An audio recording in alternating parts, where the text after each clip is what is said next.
பாடல் பெற்ற சிவாலயங்களில் திருப்பாலைவனம் திருப்பாலீஸ்வரர் ஆலயமும் ஒன்று. திருவள்ளூர் மாவட்டம் பொன்னேரியிலிருந்து 10 கிலோமீட்டர் தொலைவிலும், பழவேற்காட்டிலிருந்து 8 கிலோமீட்டர் தொலைவிலும், மீஞ்சூரிலிருந்து 16 கிலோமீட்டர் தொலைவிலும் இத்திருத்தலம் உள்ளது. மூலவர் ஸ்ரீ பாலீஸ்வரர், ஸ்ரீ பல்லீஸ்வரர், ஸ்ரீ அமிர்தேஸ்வரர் என்றும், துணைவி ஸ்ரீ லோகாம்பிகாதேவி என்றும் அழைக்கப்படுகிறார்கள். இந்த கோவிலின் சில முக்கிய அம்சங்கள்: கோயில் குளம், 16 தூண் மண்டபம் மற்றும் 5 அடுக்கு ராஜகோபுரம் ஆகியவற்றுடன் கிழக்கு நோக்கியவாறு அமைந்துள்ளது. மூலவர் தலையில் வடுவுடன் சுயம்புவாக இருக்கிறார்.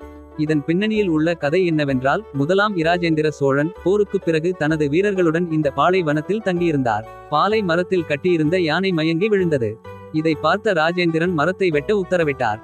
கோடரி அடித்த இடத்தில் இருந்து இரத்தம் கசிந்தது. எனவே மரத்தை வெட்டுவதை நிறுத்திவிட்டு அந்த இடத்தை தோண்டியபோது சிவலிங்கம் தலையில் தழும்புடன் இருந்தது. அதனால் இந்த கோயிலை கட்டினார். தல விருட்சமாக பாலை மரமாக உள்ளது. சுற்று பிரகாரத்தில் சுரங்கப்பாதை வழி ஒன்றும் உள்ளது. கோயிலில் அமிர்த புஷ்கரணி தவளைகள் வாழாத திருக்குளம் உள்ளது. பிரதோஷம், பௌர்ணமி, மகா சிவராத்திரி, பங்குனி உத்தரம் போன்ற விசேஷ காலங்களில் சிறப்பு பூஜைகளும் தேரோட்டமும் நடக்கிறது. திருப்பார்கடலை கடைந்த போது கிடைத்த அமுதத்தை அசுரர்களுக்கு தராமல் உண்ணுவது மறைவான இடம் தேடி தேவர்கள் வந்த இடம் இன்றைய திருப்பாலைவனம் பகுதி ஆகும் என்றும் கூறப்படும்.